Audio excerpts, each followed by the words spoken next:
Roman সাম্রাজ্য ও তার ইতিহাস সম্বন্ধে আমরা সবাই অবগত কম বেশি, কিন্তু তাকে চাক্ষুষ দেখতে গিয়ে কেরাম অভিজ্ঞতা হলো সেই গল্পই করব আপনাদের সঙ্গে। থ্রু আউট ভিডিওটা দেখবেন, তার একটাই মাত্র কারণ, আসল সারপ্রাইজটা কিন্তু ভিডিওর শেষে রয়েছে।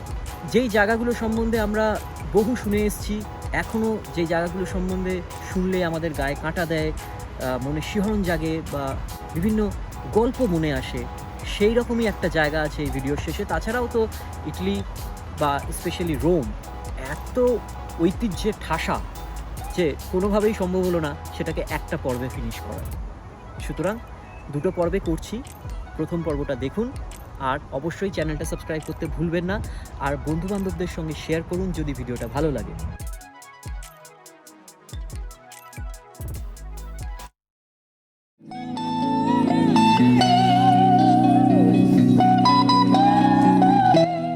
রোমান ফোরামে তখন সন্ধে নামছে, আমরাও এসে পৌঁছেছি রোম।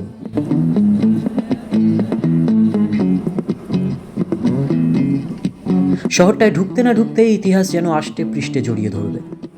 রোমান ফোরামের ভাঙাচোরা রুইন্সগুলো রেনেসাঁস সাক্ষী হয়ে আজও দাঁড়িয়ে আছে। কত গুণীজন এখানে কত তাত্ত্বিক আলোচনায় যে মগ্ন হতেন প্রতি সন্ধ্যায়, তার বলার অপেক্ষা রাখে না। বলা যায় এই রোমান ফোরামেই তৈরি হয় বিশ্বের সর্বপ্রথম শপিং মল। আবার এই রোমান ফোরামই ছিল হোম অফ দ্য ভেস্টাল ভার্জিনস। আবার জুলিয়াস সিজারের নিধনের পর তার অন্ত্যেষ্টিও সম্পন্ন হয় এই রোমান ফোরামে। রোমান ফোরাম ভিজিট করার জন্য কিন্তু টিকিট লাগে, সেই তথ্য দেব ভিডিওর শেষে। সেদিন ছিল 24শে ডিসেম্বর, ক্রিসমাস ইভ। পরদিন সকাল সকাল পৌঁছতে হবে ভ্যাটিকান সিটি। তাই দেরি না করে তাড়াতাড়ি হোটেলে চেক ইন করে নিলাম। তবে গল্পটা ভ্যাটিকান দিয়ে নয়, ট্রেভি ফাউন্টেন দিয়ে শুরু করব। ফেস্টিভ সিজন হওয়ায় যে কোনো দর্শনীয় স্থানই তখন ভিড়ে ঠাসা। এই ফাউন্টেনটির আসল নাম লা ফন্টানা ডি ট্রেভি। নামটি গৃহীত হয়েছে ট্রেভিয়া শব্দটি থেকে, যার অর্থ থ্রি রোডস। সত্যি এই ট্রেভি ফাউন্টেনের 3 দিক থেকে 3টি রাস্তা এসে মিলিত হয়েছে। এখানকার প্রতিটি মূর্তি এক একটি অনন্য এবং আকর্ষণীয় ধারণার প্রতীক। তার মধ্যে প্রধানত 3টি মূর্তি। কেন্দ্র খিলানের নিচে দাঁড়িয়ে রয়েছে ওশানাস। এর রথ দুটি টেনে নিয়ে চলেছে সামুদ্রিক 2টি ঘোড়া বা সি হর্স। একটি ঘোড়া পোষ্য এবং অন্যটি বন্য, যা সমুদ্রের মেজাজ বা মুডকে প্রতিধ্বনিত করে। খিলানের বাম দিকে এবং ডান দিকে যথাক্রমে রয়েছে প্রাচুর্য অর্থাৎ অ্যাবান্ডেন্স আর স্বাস্থ্য অর্থাৎ হেলথ এর মূর্তি। 18th সেঞ্চুরির এই বিস্ময়কর স্থাপত্যের জুড়ি মেলা ভাব। এর রূপ সকালে যেমন সুন্দর, তেমনি সুন্দর সন্ধ্যায়।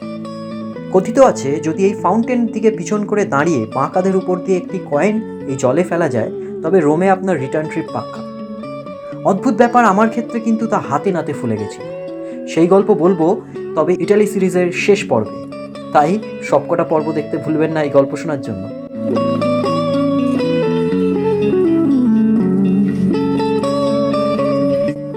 দিনের শেষে এলোমেলো গলিপথ পেরিয়ে এসে হাজির হলাম জিল্যাট্টো খেতে।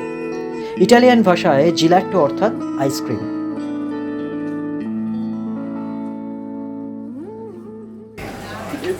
Merry Christmas!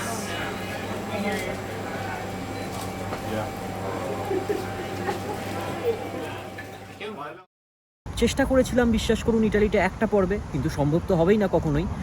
তার মধ্যে ভেবেছিলাম রোমটা অ্যাটলিস্ট একটা পর্বে করব, কিন্তু কোনোভাবেই সেটা সম্ভব হচ্ছে না। ইনফ্যাক্ট রোমটাকেও আমাকে ভাঙতেই হচ্ছে 2টো পর্বে অ্যাটলিস্ট। আর নেক্সট পর্বে ভ্যাটিকানটা আলাদা রাখছি, তার সঙ্গে বোনাস আরেকটা জায়গা দেখিয়ে দেবো। আর ভ্যাটিকানটা আলাদা রাখার একটাই কারণ, তার কারণ হচ্ছে এটাও ঐতিহাসিকভাবে শৈল্পিক দিক থেকে এত রিচ, এটাকে একসঙ্গে পাঞ্চ করলে বোধহয় এটার গুরুত্বটা নষ্ট হয়ে যেতে পারত। তাই ভ্যাটিকানটা আলাদা রাখছি, আর এই ভিডিওটা বানাচ্ছি রোমের বাকি জায়গাগুলো নিয়ে।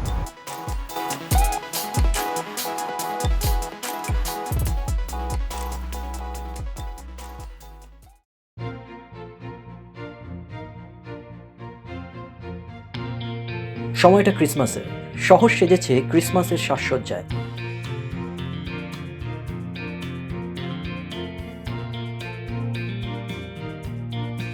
পায়ে পায়ে আমরা এসে হাজির হলাম স্প্যানিশ স্টেপস। হ্যাঁ, ইতালিতে হলেও এটা স্প্যানিশ। ইটালিয়ান টাউনগুলোতে পিয়াজা অর্থাৎ পাবলিক স্কোয়ার বা মার্কেট প্লেস।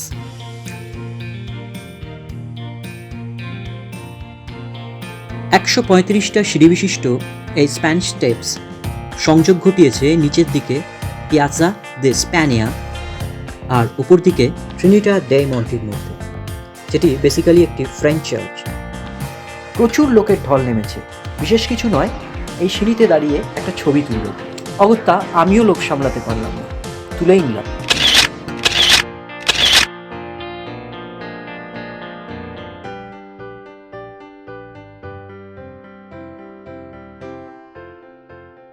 হ্যাঁ, এই প্রসঙ্গে বলে রাখি, ট্রেভি ফাউন্টেন বা স্প্যানিশ স্টেপস কোনোটাতেই কিন্তু ভিজিট করতে কোনো টিকিট লাগে না।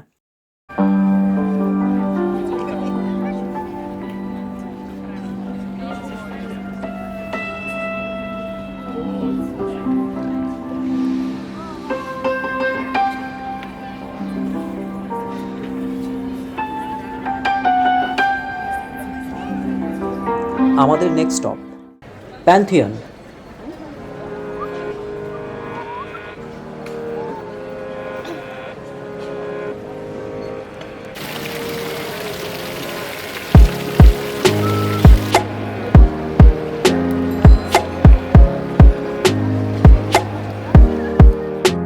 এটি বিশ্বের বৃহত্তম আনসাপোর্টেড কংক্রিট ডোম। এই অদ্ভুত স্থাপত্যটি প্রতিষ্ঠিত হয় 25 থেকে 27 বিসির মধ্যবর্তী সময়।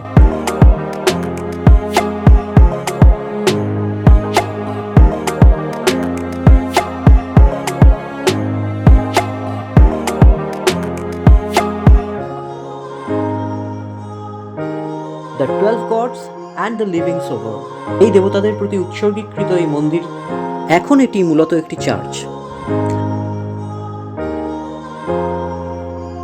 এর এই বিশাল সিংহদুয়ার যখন খুলে যায় তখন বোঝা যায় এর অন্তর্মহলটিও বেশ চিত্তাকর্ষক। ডোমের ওপরের অংশটি খোলা, যার ভিতর দিয়ে সূর্যকিরণ দিনের বিভিন্ন সময়ে বিভিন্ন অ্যাঙ্গেল থেকে প্রবেশ করে মন্দিরের ভিতরে এক অভূতপূর্ব সুন্দর পরিবেশ তৈরি করে।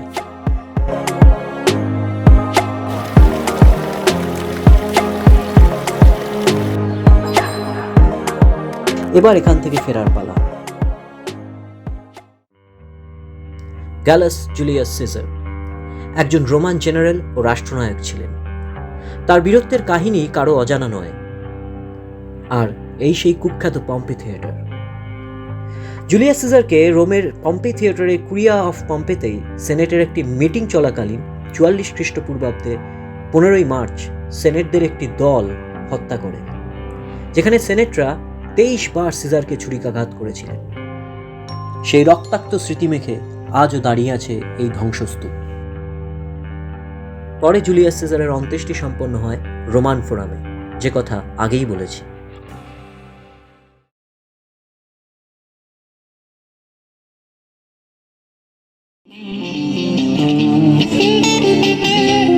কেন জানি না, এই ভদ্রলোকের বাজনার প্রতি আমি প্রচন্ড অবসেসড হয়ে পড়েছি, তাই মাঝে মাঝেই ব্যাকগ্রাউন্ডে টেনে আনছি ওনাকে। অপেক্ষার অবসান, যেমন বলেছিলাম ভিডিও শেষে দেখাবো সেই বিশ্ববিখ্যাত জায়গা, আর সেটা দেখতে এসে পৌঁছেছি আমরা স্টেশন কলোসেও। স্টেশন থেকে বেরিয়ে এই উল্টো দিকের ফুটপাতে তাকালেই চোখে পড়বে সেই আদিম স্থাপত্য, উস্কে দেবে গ্ল্যাডিয়েটরের স্মৃতি। বলাই বাহুল্য, আমরা এসে পৌঁছেছি কলোসিয়াম। কলোসিয়ামের টিকিট আমরা আগেই কেটে রেখেছি। আমরা ছিলাম দলে টোটাল 5 জন, তাই প্রায় 109 ইউরো মতো লেগেছিল তৎকালীন সময়ে। যার ইনক্লুশনগুলো হলো কলোসিয়াম, রোমান ফোরাম আর প্যালেন্টাইন হিল, আর সাথে Colosseum video guide. Ticket counter থেকে অডিও ভিডিও গাইড যন্ত্রাংশটি জোগাড় করে নিয়ে ঢুকে পড়ুন এর অন্দরে। এর প্রতিটি দেওয়ালে দেওয়ালে, প্রতিটি ইট কাঠ পাথরে আজও যেন প্রতিধ্বনিত হচ্ছে কত মানুষের আর্তনাদ।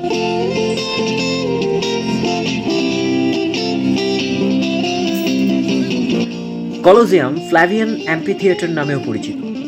প্রায় 1900 বছরের পুরনো এই অ্যাম্পিথিয়েটার, এটি রোমান জনগণকে উপহার হিসেবে ফ্ল্যাভিয়ান সম্রাটদের শাসনকালে নির্মিত হয়েছিল।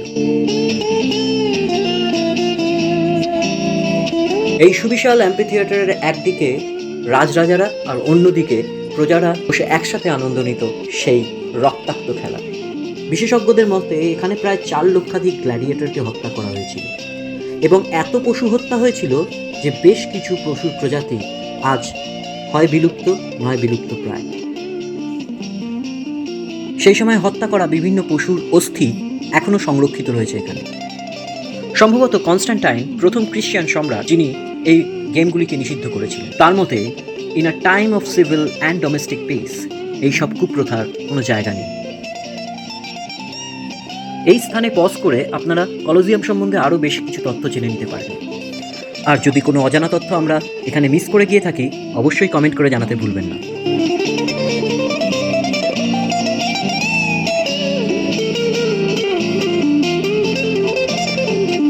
রোমান ফোরামের কথা এর আগেই বলেছি, এটি একটি অত্যন্ত গুরুত্বপূর্ণ আর্কিওলজিক্যাল সাইট।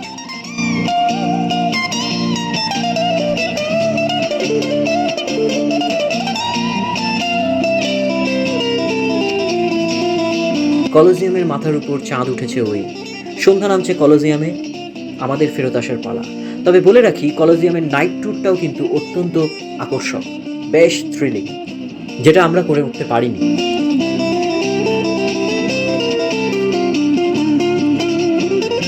এত ঐতিহ্যের মধ্যে একটা চিরন্তন সত্য লুকিয়ে আছে, কোনো কিছুই চিরস্থায়ী নয়। এত বড় রোমান সাম্রাজ্য আজ শুধুমাত্র ধ্বংসস্তূপ।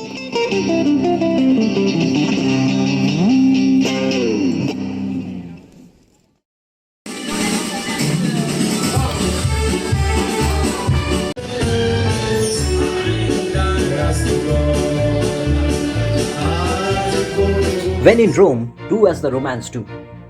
আর সেই মতোই ক্রিসমাস নাইট সেলিব্রেট করলাম ইটালিয়ান মিউজিক আর ইটালিয়ান খাবার, লাজানিয়া, কলদা চিংড়ি এবং পাস্তা সহযোগে।